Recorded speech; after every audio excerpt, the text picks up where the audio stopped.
Friends, welcome to our channel degree platform पर आपका फिर एक बार स्वागत है।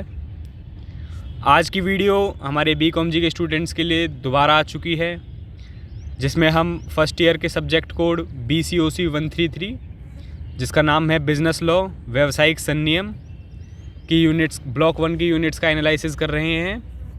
हमने 2 यूनिट्स का एनालिसिस कर लिया है, जैसे कि ब्लॉक 1 जो हमारा है वो है journal law of contract first, अनुबंध संबंधी सामान्य कानून, और जो यूनिट 1 हम उसकी डिस्कस कर चुके हैं एसेंशियल्स ऑफ ए कॉन्ट्रैक्ट, अनुबंध के आवश्यक तत्व, और यूनिट 2 ऑफर एंड एक्सेप्टेंस, प्रस्ताव एवं स्वीकृति। आज की वीडियो में हम करने जा रहे हैं एनालिसिस यूनिट 3 का कैपेसिटी ऑफ पार्टीज़, पक्षकारों की क्षमता। यूनिट 2 में हमने देखा था कि ऑफर और एक्सेप्टेंस 2 पार्टीज़ के बीच में होता है, जिसमें हम आगे बाकी चीज़ें भी डिस्कस कर चुके थे। आज हम उन पक्षकारों की क्षमता चेक करेंगे, यानी कि कैपेसिटी के क्या है। तो देखते हैं यूनिट 3 में आज क्या है। हम पहले ऑब्जेक्टिव्स देखेंगे, इंट्रोडक्शन देखेंगे, फिर who is competent to contract, यानी कि अनुबंध करने की क्षमता किन में है, और पोजीशन ऑफ ए माइनर, अवयस्क की स्थिति, अवयस्क कौन है, माइनर कौन है, position of a agreement by a minor, यानी कि अवयस्क द्वारा किए गए करारों की स्थिति, और आगे है agreements by person of unsound mind, अस्वस्थ मस्तिष्क वाले व्यक्ति द्वारा किए गए करार, और ऐसे कई पॉइंट्स हम आज की वीडियो में कवर अप करेंगे।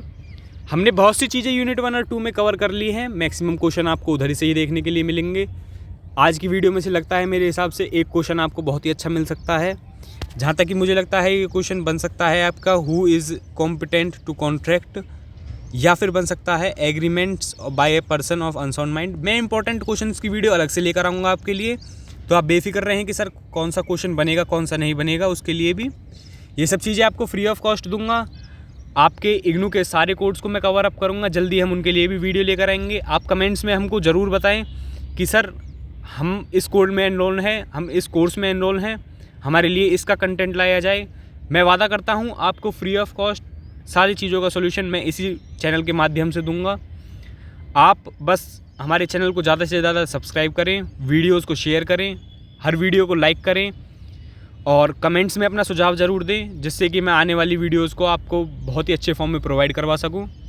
तो गाइस चलिए फिर आगे देखते हैं आज की वीडियो में हम क्या करने वाले हैं। तो पहले देखेंगे कैपेसिटी ऑफ पार्टीज़, पक्षकारों की क्षमता। यूनिट 3 का सोल्यूशन है ये ब्लॉक 1 की। तो ऑब्जेक्टिव्स में क्या है कि देखते हैं पहले। Explain who is competent to contract, explain who is, ये कुछ उद्देश्य हम जो आगे यूनिट में देखेंगे, इसको मैं आगे कवर अप करूँगा। आगे देखते हैं इंट्रोडक्शन क्या है। You learned in unit 1 that the parties to a contract must be competent to contract. If any one of them is incompetent to contract the agreement shall be void, i.e. it cannot be enforced by law. In this unit you will learn as to who are competent to contract and what shall be exact position of a contract in case any one of the parties thereto is incompetent of contracting. Hindi में देखते हैं प्रस्तावना क्या कहती है। आप इकाई 1 में पढ़ चुके हैं कि अनुबंध करने वाले पक्षकारों में अनुबंध करने की क्षमता अवश्य होनी चाहिए। यदि अनुबंध करने वाले पक्षकारों में से कोई भी एक पक्ष अनुबंध करने के अयोग्य है तो यह करार व्यर्थ होता है, अर्थात कानून द्वारा इसे प्रवर्तित नहीं कराया जा सकता। इस इकाई में आप पढ़ेंगे कि अनुबंध करने की क्षमता किस में होती है, तथा यदि किसी एक पक्ष के अनुबंध में करने की क्षमता नहीं है तो उस दशा में अनुबंध की क्या स्थिति होती है। यानी कि हमने जब पहले उसमें देखा था कि ये कहना चाहता है कि अनुबंध करने के लिए दोनों पार्टीज़ का राजी होना बहुत ज़्यादा ज़रूरी है। दोनों पार्टीज़ कॉम्पिटेंट होनी चाहिए। कॉम्पिटेंट से मेरा अवश्य कहना है कि योग्य होनी चाहिए, तथा यह करार व्यर्थ होता है, अर्थात कानून द्वारा इसे प्रवर्तित नहीं कराया जा सकता। दोनों पार्टीज़ का होना बहुत ज़रूरी है। ये हम पहले पढ़ चुके थे, आपको बताने की शायद मुझे ज़रूरत लगती नहीं है। अब देखते हैं who is competent to contract, अनुबंध करने की क्षमता किन में है। अब पार्टीज़ दोनों ही कॉम्पिटेंट रहेंगी, लेकिन एक अधिक क्षमता वाली होगी, कम क्षमता वाली होगी। तो हमें देखना है क्या होगा क्या नहीं होगा, किस कंडीशन में कॉम्पिटेंट कौन कौन कर सकते हैं एक फिजिकल तौर पर।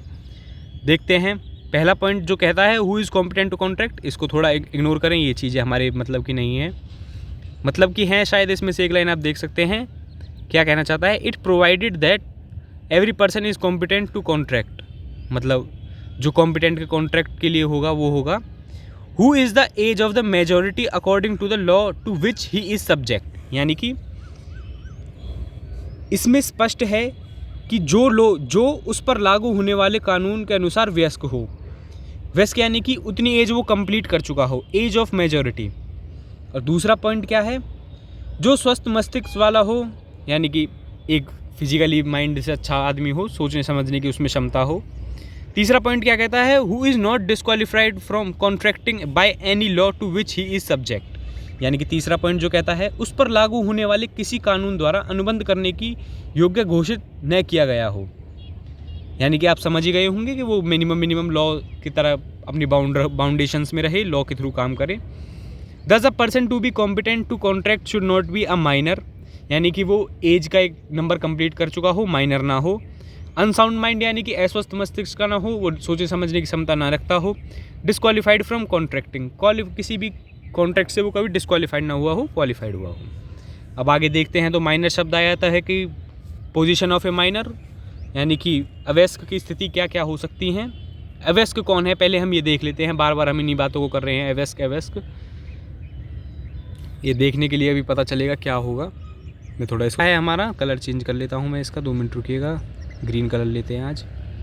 हाँ, ए कॉन्ट्रैक्ट विद और by a minor is absolutely void and the minor therefore can not bind himself by a contract, यानी कि क्या कहता है, अवयस्क के साथ या उसके द्वारा किए गए करार पूर्णतः व्यर्थ होते हैं तथा वह करारों से स्वयं बाध्य नहीं किया जा सकता।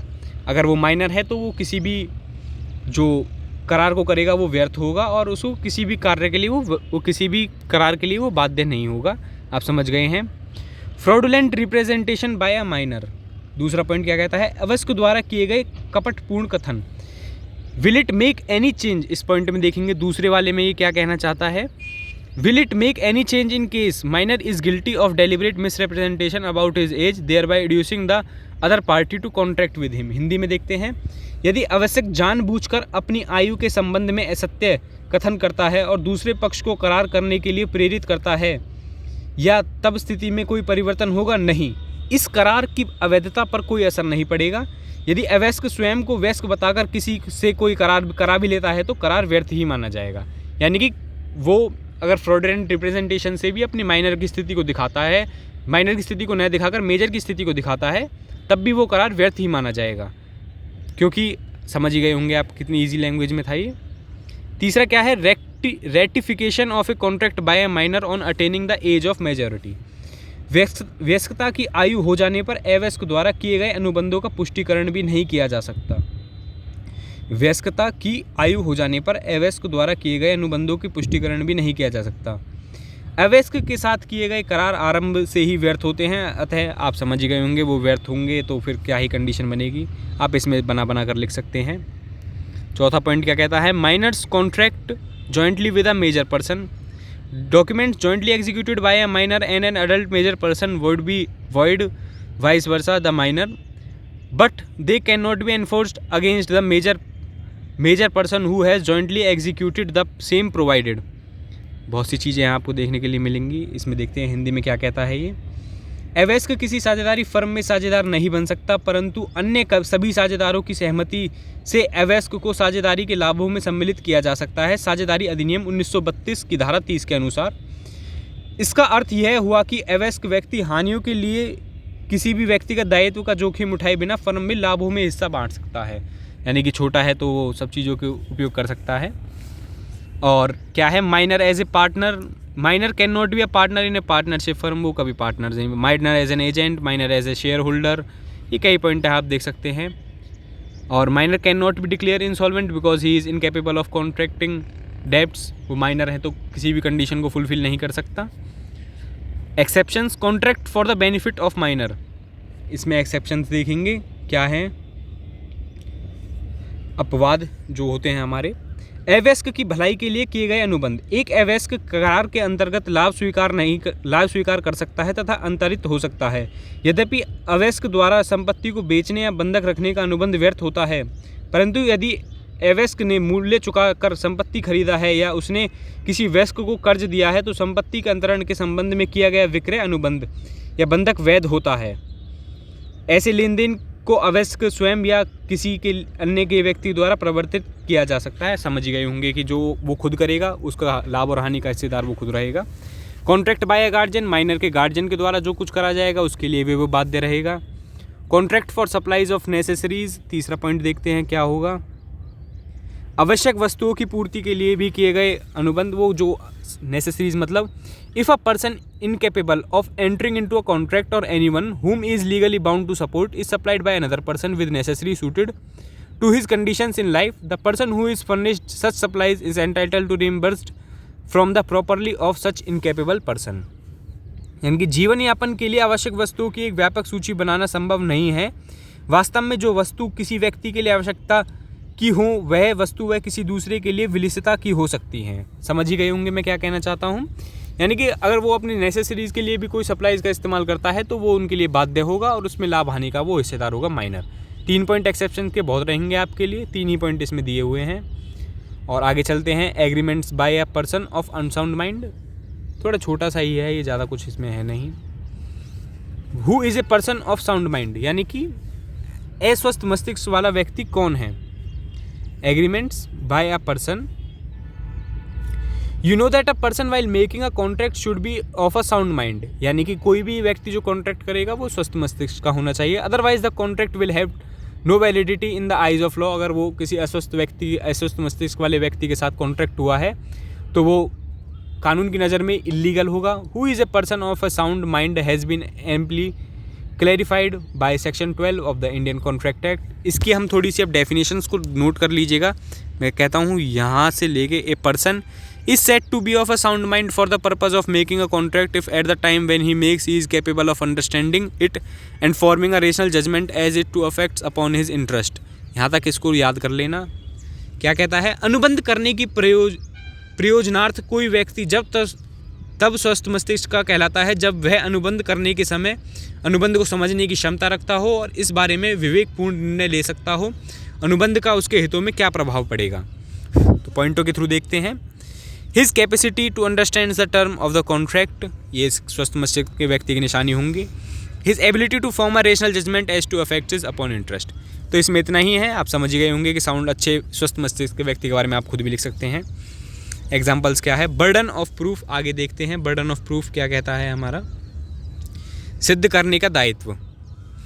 The following rules may be noted in this regard. When a person is usually of a sound mind, the burden of proving that he was of unsound mind at the time of execution of the document lies on the person who challenges the validity of contract। यानी कि जब कोई व्यक्ति सामान्यतः स्वस्थ मस्तिष्क का हो तो यह सिद्ध करने का दायित्व किसी दस्तावेज पर हस्ताक्षर करते समय वह अस्वस्थ मस्तिष्क का था उस पक्ष पर है जो अनुबंध की वैधता को चुनौती देता है। समझ ही गए होंगे, जो व्यक्ति अनुबंध को चुनौती देगा वो व्यक्ति सिद्ध करेगा कि वो व्यक्ति पहले कभी अस्वस्थ माइंड का था या फिर स्वस्थ माइंड का है। अब When a person is usually of a unsound mind, the burden of proving that at the time he was of sound mind lies on the person who affirms it। यानी कि जब कोई व्यक्ति सामान्यतः अस्वस्थ मस्तिष्क का हो तो यह सिद्ध करने का दायित्व कि वह अनुबंध करते समय स्वस्थ मस्तिष्क का था उस पक्ष की पर है जो अनुबंध को स्वीकार करता है। जिसके लिए अनुबंध किया गया है वो यह सिद्ध करेगा कि मैं स्वस्थ माइंड का हूँ अपने हस्ताक्षर कर किसी कागज़ पर। तीसरा पॉइंट क्या कहता है, इन केस ऑफ ड्रंकनेस और डेलिरम फ्रॉम फीवर और other causes the ones lies on the parties who sets up the disability to prove that it is existed at the time of the contract. यानी कि शराब या तेज बुखार से बेहोशी या अन्य किसी कारण के लिए योग्यता सिद्ध करने का दायित्व उस पक्ष का होता है जो करार करने के समय इस अक्षमता के होने की बात कहता है। यानी कि जो ये कहेगा कि ये अस्वस्थ माइंड का है उसको प्रूव करना पड़ेगा कि ये कैसे है कैसे नहीं। और अब देखते हैं पोजीशन ऑफ ए एग्रीमेंट्स। ये अच्छा क्वेश्चन है, ये क्वेश्चन आपका बन सकता है, इस क्वेश्चन को नोट कर लीजिएगा। What are the positions of agreements by a person of unsound mind. अस्वस्थ मस्तिष्क वाले व्यक्तियों द्वारा किए गए करारों की स्थिति क्या क्या हो सकती है। हिंदी में एक क्वेश्चन नोट कर लीजिएगा, ये आपका क्वेश्चन बन सकता है। ल्यूनेटिक्स यानी कि पागल। A lunatic person who is mentally deranged due to some mental strain or other personal experience, however he has some intervals of sound mind, he is not liable for contracts entered into while he is of unsound mind. However, as regards contract enters into the during lucid, यानी कि समझ गए होंगे, ऐसा व्यक्ति जो अपनी मानसिक तनाव या व्यक्तिगत अनुभव के कारण अपनी दिमागी संतुलन खो बैठा है वो पागल होता है। इडियट्स यानी कि जन्मजात मूर्ख, समझ ही गए होंगे क्या होगा। तीसरा ड्रंकन या शराबी, समझ ही गए होंगे, ये हमारे सारे बैड माइंड के उदाहरण हैं। शराबी थोड़ा अच्छा लगता है कहने में। पर्सन डिस्क्वालीफाइड बाय लॉ यानी कि किसी अन्य कानून द्वारा अयोग्य घोषित व्यक्ति। एलियन एनिमी, विदेशी शत्रु, हमारे लिए एक बैड माइंड का है। फॉरेन सॉवरन्स एंड एम्बेसडर, ये इसमें से कोई क्वेश्चन बनेगा नहीं। इंसॉल्वेंट्स। और आज की यूनिट में बस इतना ही, ये छोटी सी यूनिट थी, ज़्यादा कुछ करेंगे नहीं। इसमें हमने देखा इडियट्स के बारे में, देखा लुनेटिक के, माइनर के बारे में। मेरे एक क्वेश्चन इसमें से शायद नोट कर लीजिएगा, वही क्वेश्चन बनेगा। What are the conditions of the क्या क्वेश्चन था, मैं एक बार ऊपर जाकर देखता हूँ। What are the positions of agreement by a person, ये क्वेश्चन आपका बन सकता है, आप इसको नोट कर लीजिएगा। इस यूनिट में से आज के लिए यही एक इम्पॉर्टेंट क्वेश्चन है। तो गाइज़ जैसा कि आपको बताया जा रहा है, हर यूनिट का सॉल्यूशन आपको बहुत ही इजीली प्रोवाइड करवा रहे हैं हम। कोई कॉस्ट उसके लिए चार्ज नहीं कर रहे हैं। चैनल पर रेगुलर वीडियोस आपके लिए आ रही हैं। हालांकि देखिए थोड़ी सी अभी हमें दिक्कत झेलनी पड़ रही है स्टार्टिंग में कि वीडियोस को किस फॉर्म में प्रोवाइड करवाएं।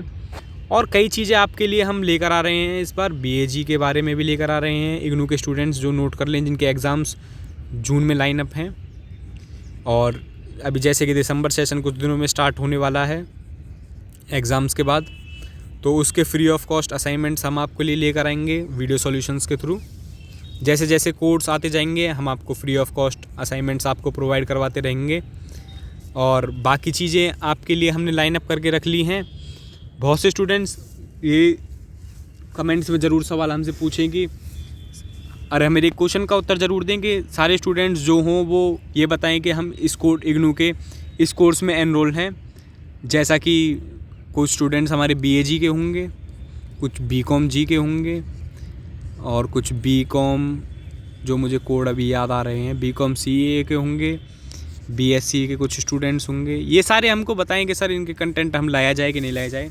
वैसे मैं आपको ये सब चीज़ें प्रोवाइड करवाऊँगा फ्री ऑफ कॉस्ट। तो चलिए मिलते हैं नेक्स्ट वीडियो में आपसे। अभी के लिए जय श्री राम, जय हिंद, और चैनल को ज़्यादा से ज़्यादा लाइक, शेयर और सब्सक्राइब करें। Guys thank you. यूनिट 3 में आज के लिए इतना ही। Thank you.